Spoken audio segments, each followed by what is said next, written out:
বলছি কেউ শুনছো না তো? বড় ঘরে বিয়ে দেওয়ার ঠেলাটা বুঝবে, দেখে নিও। সব হুজুকে মেতেছে, ভালো বর, বড় ঘর, সব সুদে আসলে ফেরত আসবে, দেখে নিও। কাকে বলবো?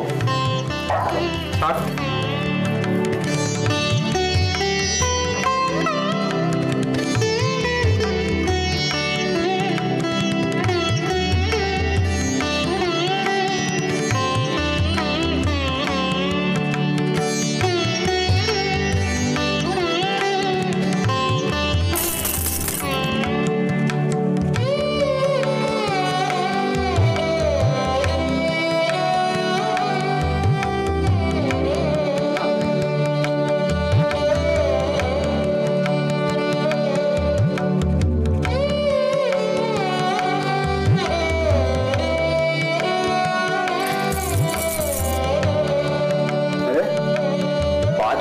দেরি না হয়ে যায় আবার।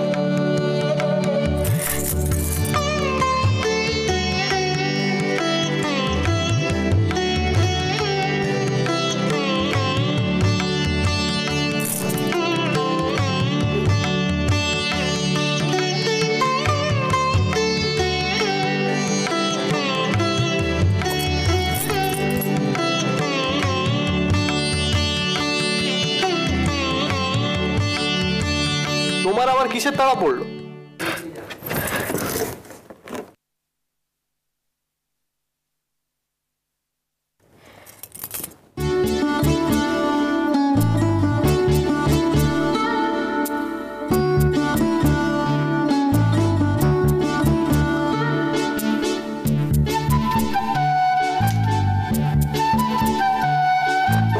কি হয়েছে বলো? কিরে, চাটা ফেলে উঠে পড়লি, খাবি না? খাবো না। শরীর ভালো নেই নাকি রে? কেন ভালো থাকবে না কেন? সবসময় তোরা তো বিরক্তি কিসের রে? হ্যাঁ, সকাল থেকে মুখটা এমন করে রেখেছিস, দেখে মনে হচ্ছে না কোষ্ঠকাঠিন্য হয়েছে। গোলাপ দেবো, খাবি?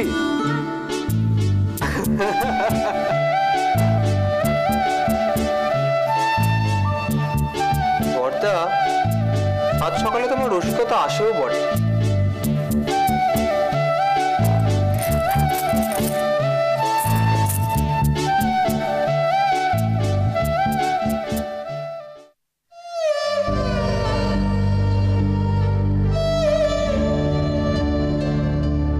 আচ্ছা সরুজু,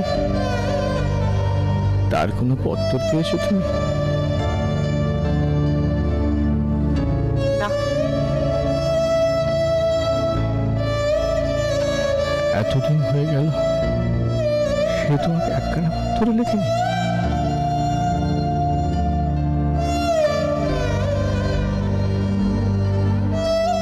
নাকি লিখেছে, আমাকে জানাতে বারণ করেছে? কোনটা?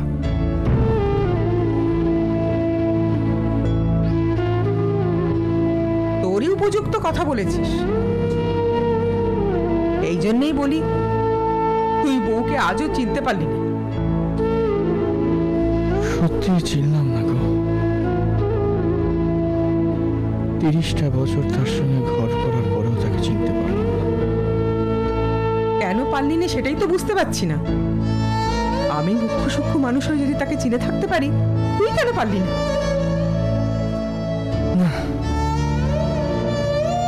তাকে কত পত্তর লিখলাম জানো?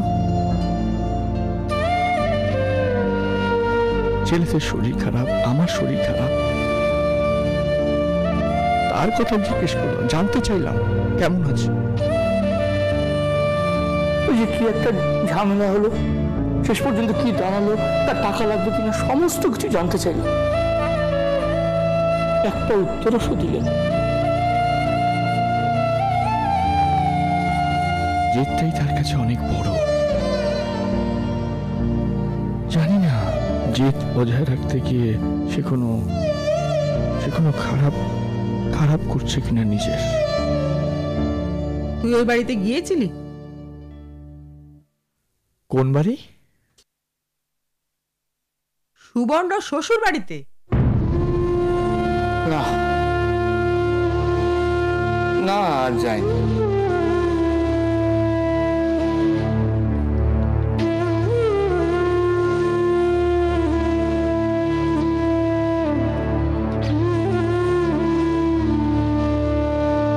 বুঝলে সতুদি, সাধন বেচারাই হতভাগা। তার মা আছে, কিন্তু তার কাছে তার ছেলের থেকে নিজের অভিমানটাই বড়। তার নিজের বোন আছে, তার তো হাত পা বাঁধা। না সতুদি, ও নম নম করে যেভাবে হচ্ছে হয়ে যাক। তুমি আর কিছু বলো না, যা হচ্ছে হোক, যা হচ্ছে হোক।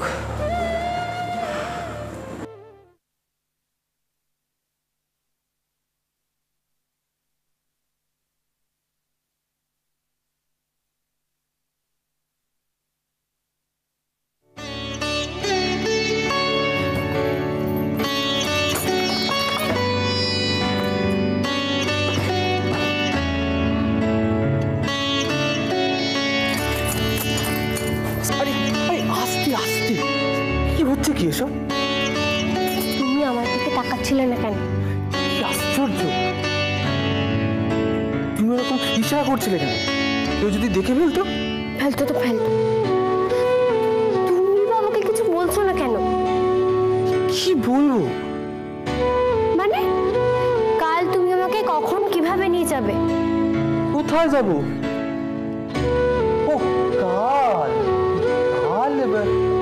কালকে কথা কালকে ভাবা যাবে। কি মুশকিল, আমি বলেছি যখন কালকে যাব, আমি কালকে নিয়ে যাব তোমাকে, ঠিক নিয়ে যাব। না, তোমাকে এখনই বলতে হবে কাল কখন কিভাবে নিয়ে যাবে। এখন এসব কথা বলার সময়। তো কখন এসব কথা বলার সময় হয় না, আমাকে কিন্তু এক্ষুনি বলতে হবে। মানে কাল কাল দুপুরে এসে আনতে হবে। আর বাড়িতে কি বলবে? বাড়িতে বাড়িতে আবার কি বলবো? আমি কি সারা বাড়ির লোক জানিয়ে যাবো নাকি যে আমি কোথায় যাচ্ছি? তবে লুকিয়ে লুকিয়ে যাবো। তারপর বাড়িতে কি বলবে? তোমাকে অত ভাবতে হবে না, আমি বলেছি যখন, আমি নিশ্চয়ই কিছু না কিছু একটা ব্যবস্থা করেছি। কাল দুপুরে আমি আস্তে করে এসে দরজা ঠেলবো, তুমি চুপটি করে ওপর থেকে নিচে নেমে আসবে। আর মা? মা তো দুপুরবেলা বাড়িতে থাকলে ঘুমন, নয়তো বাইরে থাকে। দিদিও তো ঘুমোবে, ছোট করছো ঘুমোবে। আমি ঠিক আস্তে আস্তে চুপচাপ নেমে আসবো। তারপর তারপর কি আবার? ও বাড়ির বাইরে ঘোড়ার গাড়ি দাঁড়িয়ে থাকবে, আমরা দুজনে সেখানে উঠে পড়বো, সোজা তোমার বাপের বাড়ি। তুমি রাস্তা চিনতে পারবে তো?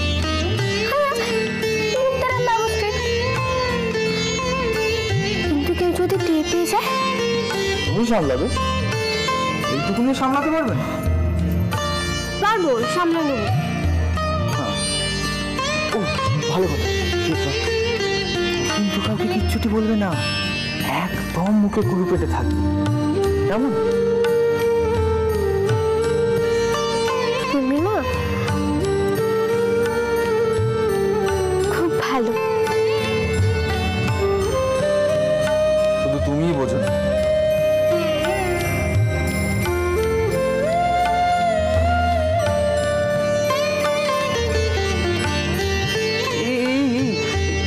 এত হাসি হাসি মুখ করে আছো কেন? এই বাড়িতে সবাই কি জানে? সবাই জানে তোমার দাদার বিয়ে আর তুমি সেখানে যাচ্ছ। তো হাসি হাসি মুখ করে থাকলে কি ভাববে সবাই? তুই দুঃখী টুকি মুখ করে থাক, কেমন? নইলে তো সবাই বুঝে যাবে।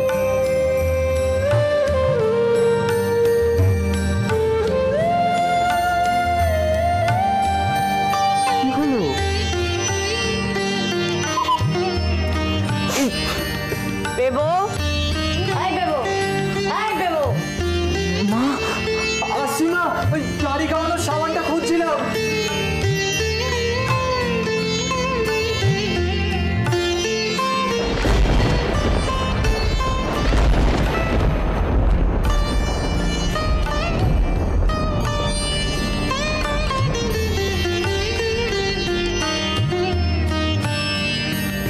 মা, আমি আসছি।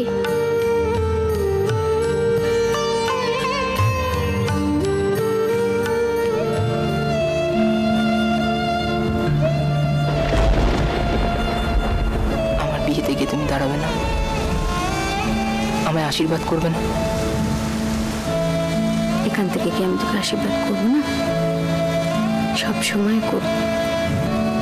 তোরা বড় হ, সুখী হ, সুখী কর সবাইকে।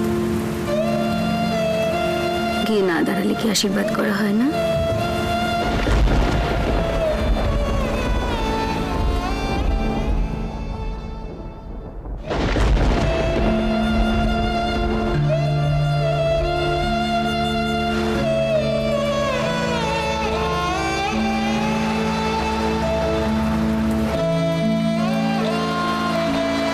কদিন ধরে বৃষ্টিটা যেন ধরছে না। আকাশের দিকে তাকালে বেলা বোঝা যায় না। বোধ করি তোমার স্কুল আর ছুটি। আর উপায় কি? ঘরের ছাদ মেরামত না করলে পুরো বর্ষাটাই ছুটি দিতে হবে হয়তো। তো বঙ্কুকে বলে দিও, সে ব্যবস্থা করে দেবে।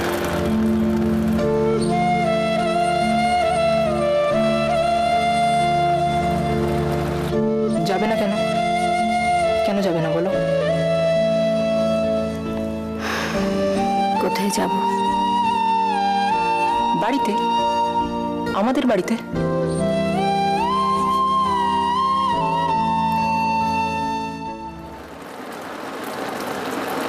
সত্য, কাল 18 শ্রাবণ। মনে আছে। ছেলেটার কি দোষ? সত্য, ও তো একটা নতুন জীবন শুরু করতে যাচ্ছে।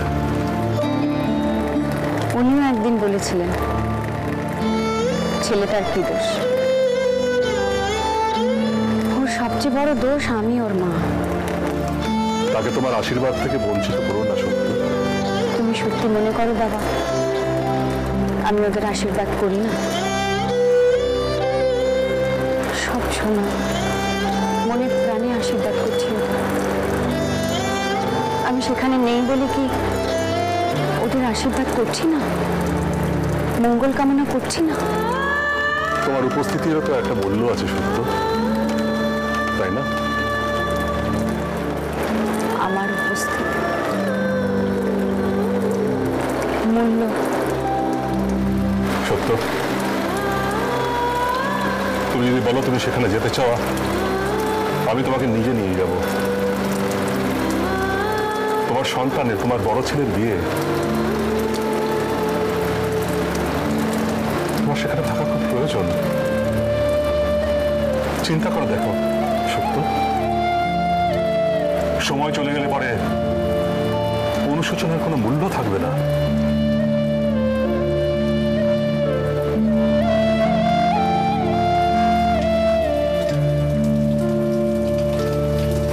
অনুশোচনা আমি করব।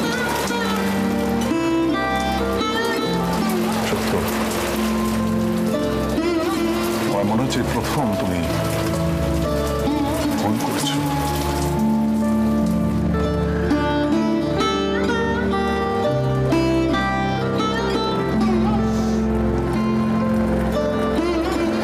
এই ভালো বাবা, দূরে থাকো।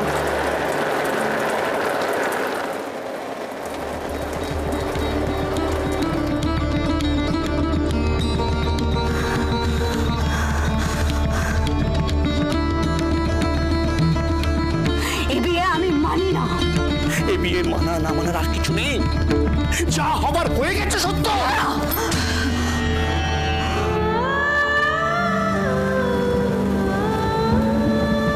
আমাকে ছেড়ে দাও তোমরা, মায়ের কাছে যেতে দাও না, আমার মায়ের কাছে যেতে দাও।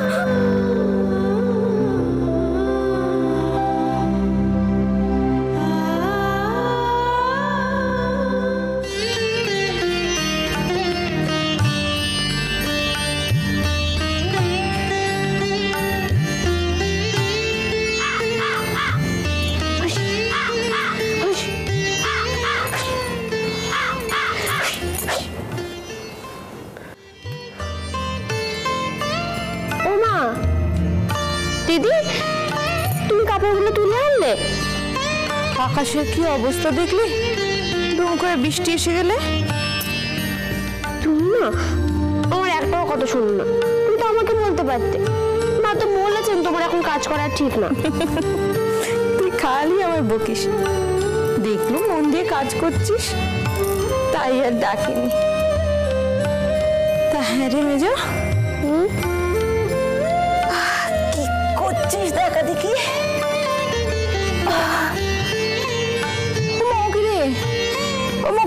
ঘুরে বসলি কেন? দেখা না হয়ে গেলে দেখতে। সে তো তখন দেখবো, এখন কতটা কি হলো দেখি। না এখন না। কেন? এটা এখনো দেখার মতো হয়নি। মেজো তুই পারিস বটে, যা হয়েছে তাই দেখবো। তুমি আমাকে এত বকিও না তো, আমার অনেক তাড়া আছে। তারা আছে? এই যে বলিস না যে বুঝি না, সেলাই দেখাবি না, কথা কইবি না। হ্যাঁ কথা কইলে কি হয়? তোমাকে নিয়ে না সত্যি আর পারা যায় না। দেখালে কি হয়, কথা বললে কি হয়, দেরি হয় বুঝলে, দেরি হয়। আর আমার দেরি করলে চলবে না। বাবা মেজে তো এমন করছিস মনে হচ্ছে না ঘোড়ায় জিন দিয়েছিস। আচ্ছা তুই তো কাজ কর, আমি বরং এগুলো দেখি। বাহ কি সুন্দর রে। যাই বল, মেজটা খুব ভারী জব্দ হয়েছে। কিসে? তোর কাছে এই দেখ না, মুখে মুখে কত কিছু তোকে এনে দিয়েছে। কত রঙিন সুতো, সাজগোজের কত বাহারি জিনিস। সাজগোজের জিনিস কি আমার জন্য এনেছে?